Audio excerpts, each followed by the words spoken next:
Cordial saludo. A continuación vamos a hacer una presentación sobre la fotosíntesis, una de las rutas metabólicas que hace parte de esos procesos vitales realizados por los seres vivos. Mi nombre es Luis Fernando Loaiza, soy licenciado en Ciencias Naturales y Educación Ambiental y empecemos. Normalmente cuando nosotros nos hablan de la fotosíntesis, lo primero que nos viene a la mente es todo aquello que nos decían o nos han señalado desde primaria, justamente que la fotosíntesis es ese proceso que desarrollan las plantas y que les permite la obtención de su alimento. En ese orden de ideas, pues recordemos que frente a lo que es la fotosíntesis, lo que siempre nos han dicho es que la planta necesita unos insumos para poder llevar a cabo este proceso. Uno de ellos, pues es el agua que obtiene a través de las raíces del sustrato del suelo en el cual se encuentra ubicada, y adicionalmente utiliza el dióxido de carbono que está presente en el ambiente y la energía solar. A partir de esos insumos, la planta fabrica, por un lado, oxígeno, el aire que respiramos nosotros, por eso siempre se señala que la importancia de las plantas y en general de todos los vegetales en la producción de oxígeno, pero adicionalmente genera glucosa como parte, digamos, de esa fabricación de su propio alimento. Esto justamente es lo que nos lleva a nosotros a recordar que la dinámica de la fotosíntesis nos la describen nosotros ya en grados más avanzados a partir de esta ecuación que vemos en este momento al costado derecho. Por un lado, hay un ingreso de unos insumos, como ya señalábamos, agua y dióxido de carbono, que a través de la energía de la luz y de los complejos de pigmentos fotosintéticos que se encuentran específicamente en las hojas, van a llevar a cabo un proceso de transformación que va a arrojar como resultados, por un lado, glucosa, que es esa molécula orgánica que va a servir de alimento a la planta, y adicionalmente oxígeno, que es devuelto al ambiente. Así surge una primera pregunta y es si la fotosíntesis es una ruta catabólica o anabólica. Recordemos que una ruta catabólica es aquella en la cual lo que se hace es tomar moléculas grandes y descomponerlas en moléculas más pequeñas. Por su parte, una ruta anabólica es lo contrario, es cuando yo tomo moléculas pequeñas o pequeños fragmentos químicos y a partir de ellos hago la construcción de moléculas de mayor tamaño.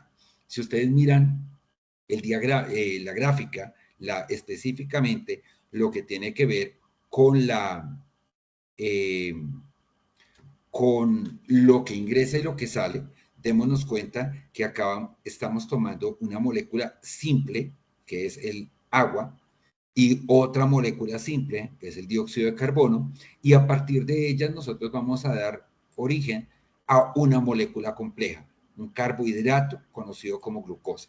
En ese orden de ideas, nosotros lo que estamos, o bueno, nosotros no, la planta lo que está haciendo es a través del proceso de fotosíntesis tomar pequeñas unidades y transformarlas en una molécula más compleja. En ese orden de ideas, la fotosíntesis sería como tal una ruta anabólica que permite la formación de una molécula compleja a partir de unos insumos de menor complejidad.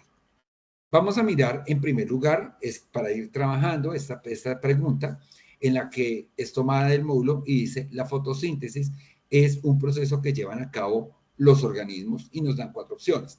Heterótrofos como los hongos, autótrofos como las algas, autótrofos como los hongos o heterótrofos como las algas. Recordemos, y eso es un aprendizaje que tenemos desde pequeños, y es que justamente se habla que la fotosíntesis es un proceso que llevan a cabo los organismos autótrofos. Eso, de golpe, nos va a descartar la opción A y la opción C, en donde nos hablan de organismos heterótrofos. Quedándonos con la opción A, perdón, con la opción B y con la opción C, tendríamos que entrar a determinar entre las algas y los hongos quiénes realmente son organismos autótrofos. Aclaro, los hongos como tal son organismos que se encargan de descomponer, es decir, ellos se están alimentando de materia que encuentran en el medio ambiente para descomponerla y obtener de ahí sus nutrientes. En ese orden de ideas, los hongos no son organismos autótrofos, sino heterótrofos, y por ende, nuestra respuesta en este caso serán que los organismos autótrofos como las algas son aquellos que desarrollan fotosíntesis. La fotosíntesis no solamente es desarrollada por plantas, sino también por algas que tienen la particularidad de hacer esa transformación de la luz que ahorita más adelante vamos a mirar. Veamos esta otra pregunta, la pregunta número 5 del módulo que dice, para que ocurra la fotosíntesis se requiere, opción A, agua y dióxido de carbono para producir FADH y glucosa, la opción B, glucosa y oxígeno para producir dióxido de carbono, energía lumínica y agua, C, glucosa y agua para producir dióxido de carbono y oxígeno, y D, dióxido de carbono y agua y energía lumínica para producir glucosa y oxígeno. Y recordemos lo que veíamos en la imagen anterior, me voy a volver un momentico, donde estaba la ecuación, y nosotros estamos tomando agua y dióxido de carbono, son de nuestros dos insumos, para producir, obviamente, la energía solar, que también hace parte de este proceso, para producir glucosa y oxígeno molecular.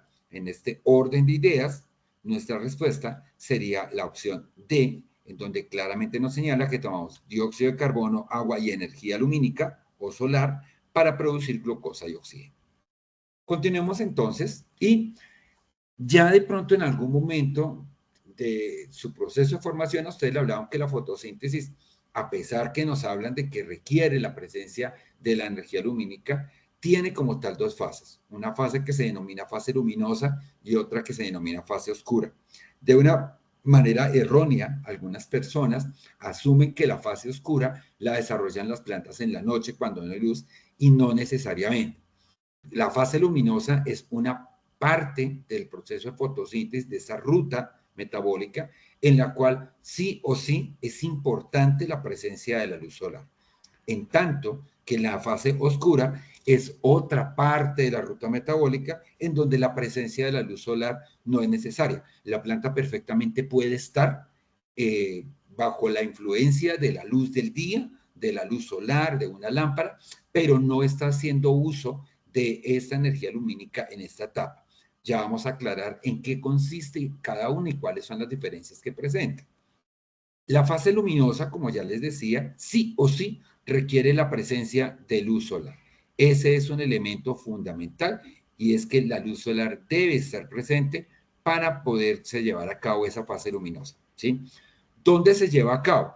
La fotosíntesis siempre se va a llevar a cabo en las hojas de la planta, pero de una manera particular en unas estructuras llamadas tilacoides, específicamente la membrana de los tilacoides, que son las estructuras que están ubicadas en los cloroplastos de la planta. Recordemos que cuando se hablaba de células y de los organelos celulares en células vegetales, siempre se hacía referencia a que uno de esos órganos importantes en la célula vegetal son justamente los cloroplastos, que son aquellas estructuras que están diseñadas para cumplir justamente esa función de participar en el proceso de fotosíntesis.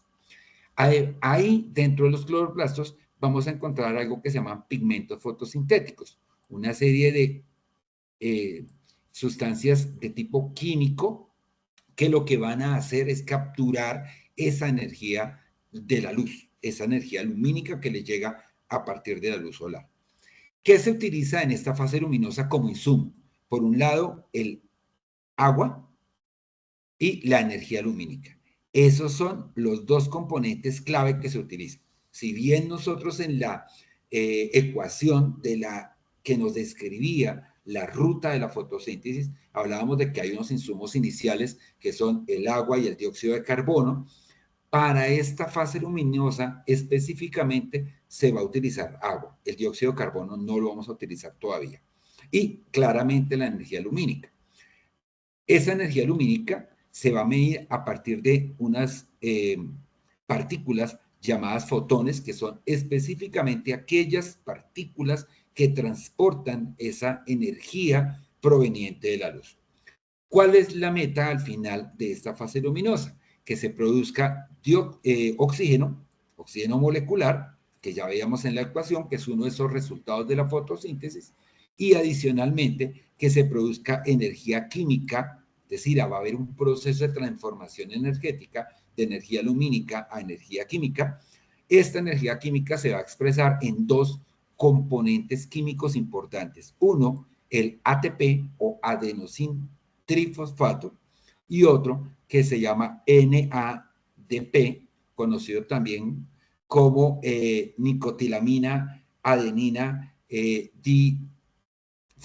dinucleótido fosfato, ¿sí? Entonces va a tener nitrógeno, va a tener oxígeno, va a tener hidrógeno, va a tener carbono y es un compuesto que va a tener fósforo. Entonces, miren cómo aquí vemos, una vez más, que todas esas sustancias que decíamos que la planta absorbe del suelo son importantes para la planta porque se van a convertir y van a ayudar a producir estos compuestos químicos que son fundamentales para la etapa posterior, ¿ya? Después vamos a hablar de una fase oscura, que es ese otro momento que decíamos, en el que, como les decía hace un momento, no se requiere la presencia de la luz solar. La planta puede desarrollar esta etapa oscura en el día perfectamente, no quiere decir que la tenga que hacer de noche, pero aquí la luz solar no es un insumo importante, ¿ya? Es por eso que se conoce como fase oscura, más no porque ocurra en la noche. Se lleva a cabo también en los cloroplastos, pero ya no en los tilacoides como veíamos en la fase lumínica, sino se va a llevar a cabo en una otra parte del cloroplasto llamado estroma, ¿sí? ¿Quiénes intervienen ahí? Intervienen unas enzimas, que son proteínas que se van a encargar de catalizar o de acelerar las reacciones químicas que se dan dentro de la hoja y particularmente dentro del cloroplasto, y ellas van a intervenir en algo llamado el ciclo de Calvin, del cual vamos a hablar ahorita. ¿Cuál es el objetivo al final? Al final, en esta fase oscura, vamos a obtener dióxido de carbono, que veíamos que era otro de esos insumos, que se empleaba dentro de la fotosíntesis, y de aquí particularmente es donde vamos a obtener la molécula o las moléculas de glucosa que van a ser ese carbohidrato que será el alimento de la planta, ¿sí? Vamos ahora a mirar un poco más en detalle en qué consiste esa fase luminosa, esa fase que tiene que ocurrir en presencia de la luz solar, porque justamente esa energía lumínica que se obtiene de la luz es la que va a activar este proceso. Como ya les decía, ocurre en la membrana de los tilacoides. Aquí en la imagen del lado derecho tenemos lo que es una representación de un cloroplasto. El cloroplasto es una especie de esfera. En el interior de la esfera se encuentran estas especie de pilitas que vemos acá, que son las que se conocen como los tilacoides, ¿sí? Y ellos están recubiertos por una capa o membrana, que es justamente la membrana de los tilacoides donde va a ocurrir el proceso, ¿sí? Hay otra zona que se llama el estroma, del cual vamos a hablar ahorita. En ese momento nos interesan los tilacoides. ¿Qué se encuentra en los tilacoides de un eh, ¿qué? De un cloroplasto? Lo que ahí encontramos son unos complejos fotosintéticos o unos pigmentos fotosintéticos que principalmente van a ser estos cuatro. Hay varios, pero principalmente vamos a nombrar esos cuatro.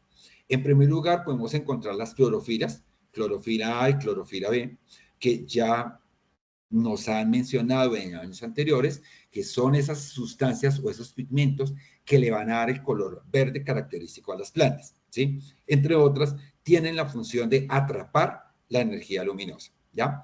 Pero adicionalmente también vamos a encontrar unos pigmentos fotosintéticos llamados carotenos, de los cuales vamos a hablar ahorita, y otros llamados xantófilas, ¿sí? Entonces, esos son nuestros cuatro pigmentos que van a estar ahí presentes. ¿Cuál es la función de esos cuatro pigmentos y de los otros pigmentos que encontramos acá? Lo que tienen que hacer ellos es capturar los fotones, es decir, esas partículas energéticas que vienen en la luz y convertirlas en esa energía química que posteriormente se va a dar como resultado de este proceso. Importante para entender este proceso que recordemos que la luz, el espectro de luz, está formado por varios colores, ¿sí? Ese espectro de luz se mide en longitudes de onda y dentro de esas longitudes de onda tenemos longitudes o espectros de baja frecuencia y de alta frecuencia, ¿ya? Entre menor longitud de onda se tenga, va a ser mayor la energía. Por tanto, la energía va a ser mayor en esta zona, y lo contrario es que a mayor longitud de onda vamos a obtener menor energía. Quiere decir que menor energía vamos a tener acá a este lado, ¿sí? La luz, ustedes saben que la luz nosotros la podemos ver blanca o amarilla por ese efecto que transmite en nosotros, pero como tal, la luz viene integrada por una gama de colores, ¿sí? Esa gama de colores justamente es dada por los pigmentos, ¿ya? Los pigmentos que nosotros referíamos ahorita, clorofilas, carotenos y xantófilas, lo que van a estar es encargados de atrapar determinadas longitudes de onda, es decir, los fotones en determinados rangos. Por ejemplo, la clorofila A, que es principalmente verde, va a atrapar principalmente todos esos pigmentos de menor longitud de onda y algunos de los pigmentos de mayor longitud de onda, pero des en cuenta que la mayor, digamos, incidencia está hacia la parte de los azules, los verde azulados, ¿sí? ¿Qué es lo que va a reflejar? Lo que no alcanza a atrapar. Entonces, por eso, si ustedes miran acá, estos colores verdes van a atrapar, perdón, estos clorofilas van a atrapar principalmente los colores azules, verde azulados y van a reflejar el verde. Esa es la explicación de por qué nosotros vemos en su mayoría una planta en color verde, ¿ya? Encontramos las clorofilas B, que son las de la línea punteada más larga, también van a atrapar fotones del espectro de longitud de onda de los verdes y los azules y van a reflejar ya colores que están más hacia el verde y el amarillo. Podemos encontrar también los carotenos. Los carotenos están en la línea punteada más pequeña, entonces ellos van a atrapar también fotones que estén en estos rangos, pero mira que ellos ya se mueven un poco más al verde y lo que van a reflejar normalmente los carotenos son colores rojos, ¿sí? Cuando notamos, por ejemplo, nosotros la presencia de los carotenos en alimentos como la zanahoria, como la calabaza, que principalmente reflejan esos colores rojos o naranjas, y no de pronto para el caso nuestro acá en Colombia, pero si alguna vez ustedes han visto el efecto del cambio de estaciones en los países del hemisferio norte, donde hay cambio de estaciones, cuando se acaba la clorofila A, entonces lo que se viene a reflejar es justamente esas tonalidades rojizas, amarillentas y pardas en las flores hacia la temporada de otoño, justamente porque son esos los pigmentos que están trabajando en ese momento, que están capturando la mayor cantidad que puedan de fotones de los tonos verdes para entregar a la clorofila, y lo que van a reflejar son esas tonalidades rojizas, naranja y marrón, ¿sí? Entonces, miren cómo los pigmentos se encargan de atrapar diferentes longitudes de onda para, obviamente, a contribuir al trabajo específico que van a desarrollar las clorofilas, ¿ya? Ahora bien, acá tenemos químicamente una, digamos, estructura de cómo estarían formados las clorofilas. Si ustedes miran las clorofilas principalmente, pues son compuestos de carbono, pero van a tener nitrógeno y magnesio. Estas son las clorofila A, la clorofila B. Podemos encontrar los carotenos, que sí o sí solamente van a tener carbonos, hidrógenos, y encontramos las antófilas que tienen carbono, hidrógeno, pero estos ya también van a tener oxígeno. Miren acá la presencia de grupos hidroxilo o grupos OH, ¿ya? Entonces, son complejos químicos, son obviamente sustancias que van a contribuir a esa captura de los fotones y posteriormente van a apoyar toda esa descomposición de la molécula de agua y la generación de lo que veíamos ahorita, de oxígeno, y la formación de los complejos químicos energéticos, ya químicos como específicamente es el ATP y el NADH. Ahora bien, pregunta de acá. Un pigmento, esos que acabamos de ver, se define como una sustancia que absorbe y emite luz, refleja luz, absorbe luz y no absorbe ni refleja luz. Y miren que hablábamos justamente en la imagen donde les presentaba yo el espectro de luz, que los pigmentos tienen la función de atrapar determinadas longitudes de onda, es decir, absorber luz, pero también reflejar otras longitudes de onda. Así, nuestra respuesta sería la A, porque en efecto los pigmentos como tal absorben determinados rangos lumínicos, pero también son capaces de proyectar otros rangos lumínicos diferentes. Esta pregunta, la xantófila es un pigmento de color amarillo. Esto quiere decir que refleja principalmente longitudes de onda de qué valores. Para esto me quiero devolver, me voy un momento a esta imagen, en donde decimos que la xantófila va a atrapar o es un pigmento de este color, ¿sí? Entonces mire el rango en el cual ella se encuentra en este rango, entre los 500 hasta los 600, y vamos entonces a mirar cuál sería la respuesta que nos correspondería. Y miren ustedes que en efecto las xantófilas reflejan longitudes de onda que están en ese rango del amarillo entre los 500 y los 600 más o menos. ¿Listo? Miramos esta pregunta. Con respecto a su longitud de onda, la luz naranja tiene menos energía que la luz azul y la luz verde, más energía que la luz azul y la luz verde, menos energía que la luz roja, igual energía que la luz roja. Y entonces vamos a mirar, estamos específicamente hablando de la longitud de onda de color naranja, ¿sí? Me voy a volver nuevamente acá. Y miren, la longitud de onda de color naranja está por acá, ¿ya? Y entonces recuerden que decía acá que a mayor longitud de onda, menor energía, ¿sí? Entonces, puede que sea una longitud de onda mayor, pero eso me está indicando que esta tiene menor energía que las otras, que las verdes, que las amarillas, que las azules, ¿sí? Entonces, vamos nuevamente a la pregunta y miremos entonces que nos dice acá que la luz naranja tiene menos energía que la luz azul y que la luz verde, ¿sí? Porque recuerden la imagen que acabamos de ver, el naranja está más hacia el lado derecho, el azul y el verde están hacia el lado izquierdo, y recuerden que a mayor longitud de onda, es decir, entre más al extremo derecho se encuentre en el espectro, va a ser menor la energía que va a tener, ¿ya? Y finalmente dice, la energía de la clorofila tipo A es incapaz de absorber y es absorber, la energía que la clorofila tipo A es incapaz de absorber, ¿quién la absorbe? ¿Sí? Entonces, miremos a ver, se supone que esa energía la tiene que absorber otro pigmento y en ese orden de ideas tenemos que mirar de estos cuatro que nos presentan acá, cuál en efecto corresponde a un pigmento. La energía de un pigmento no la absorbe otra sustancia, la tiene que absorber otro pigmento. Si ustedes miran entre carotenoides, fitoesterol, polen y celulosa, la única opción que nos presenta un pigmento es la opción A, los carotenoides. ¿Listo? Entonces, miren las relaciones que ustedes establecen dentro de este tipo de conceptos. Ahora bien, ¿cómo es que se lleva a cabo ese proceso de esa fase lumínica? Entonces, dice acá que hay estimulación de electrones por parte de los fotones. Entonces, miren, puede que sea en inglés, pero miren que nosotros acá tenemos que nos señalan la llegada de unos fotones. Esos fotones activan estos que se conocen con el nombre de los, eh, de los sistemas fotosintéticos, ¿ya?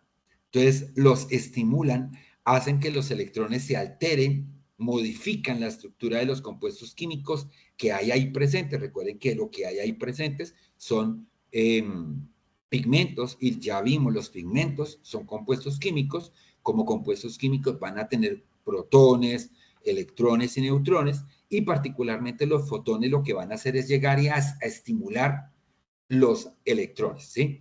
Cuando los estimulan, hacen que cambien la estructura completamente y es lo que va a generar que se dé ese proceso de transformación del agua en oxígeno molecular, del NADP en NADPH, es decir, con fósforo y obviamente hidrógeno, y del ADP o en adenosín difosfato en ATP o adenosín trifosfato. Miren que en ese orden de ideas, en esta fase lumínica, lo único que nosotros estamos utilizando de esta ecuación es la toma del agua, la entrada de la energía lumínica y como resultado vamos a obtener el oxígeno molecular, ¿sí? Esa es la parte que estamos teniendo acá. Se da la descomposición del agua, la liberación de oxígeno y todos esos hidrógenos que se liberaron al descomponer el agua van a quedar, por un lado, como reserva para posteriormente entrar a formar la glucosa y por otro lado van a servir para esa transformación de ADP en ATP y la transformación en este NADPH. ¿Listo? Bueno, vamos a ver entonces esta pregunta. Las reacciones de fotosíntesis que dependen directamente de los pigmentos, ¿cuáles son? O sea, aquellas, si hay presencia de pigmentos, tiene que haber influencia de la energía lumínica. Y si hay influencia de la energía lumínica, de las opciones que nos presentan acá, la única posible serían justamente esas reacciones lumínicas, que son aquellas que ocurren sí o sí con la presencia de pigmentos. Ahora vamos a mirar qué ocurre en la fase oscura.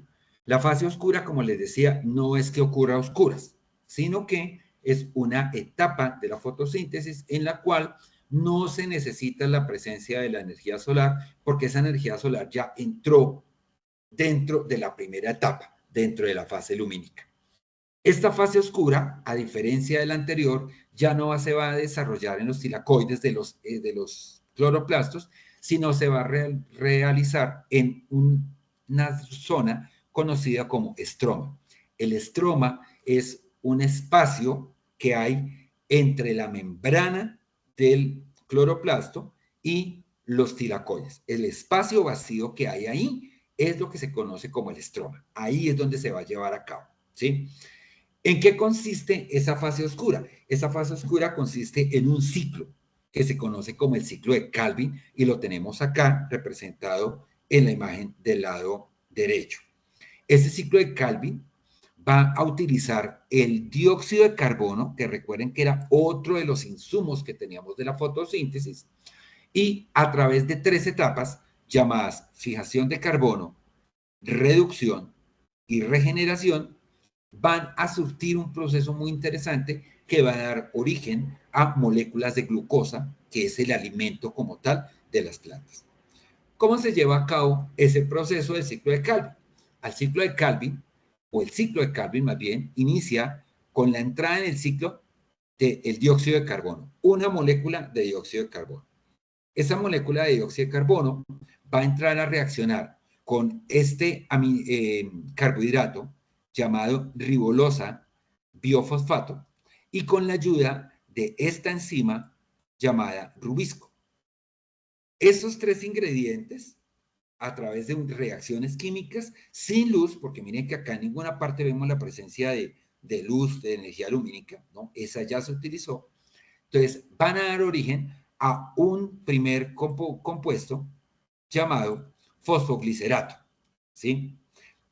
Después, entonces, va a entrar esta energía química, el ATP y el NADPH, que son compuestos químicos altamente energéticos y con la capacidad de romper enlaces y de reconfigurar los compuestos. Entonces ellos van a entrar para producir un segundo compuesto.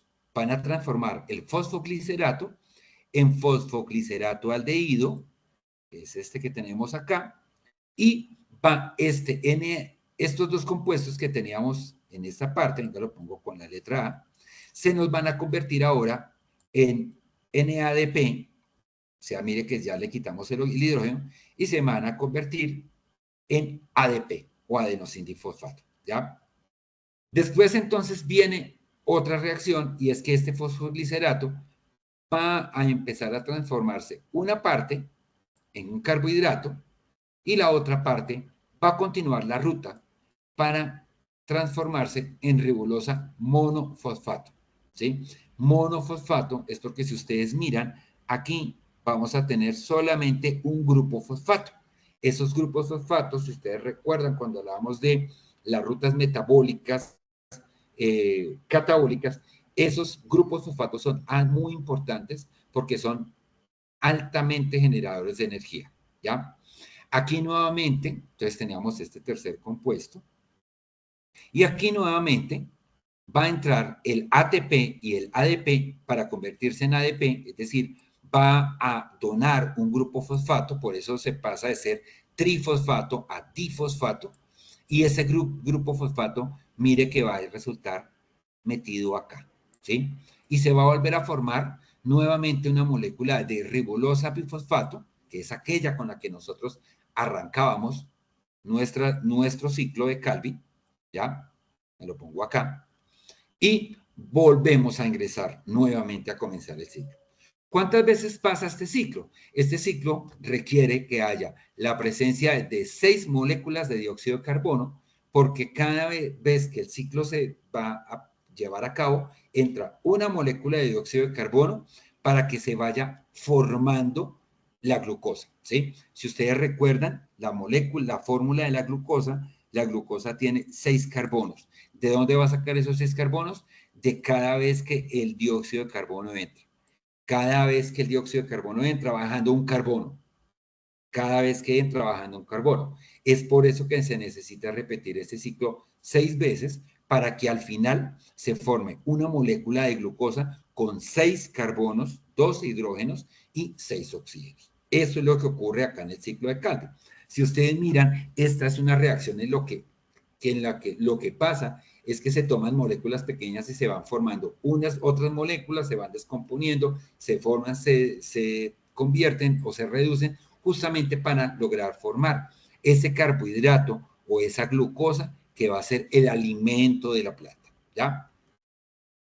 Miramos ahora esta pregunta. Dice, el ATP y el NADPH, producto de las reacciones lumínicas, que si ustedes miran eso, produjeron allá en la reacción lumínica, ¿sí? Y fueron importantes en esta segunda etapa, en la fase oscura y en el ciclo de Calvin, dice, permiten que se pueda sintetizar ATP y se libere oxígeno en el ciclo de Calvin.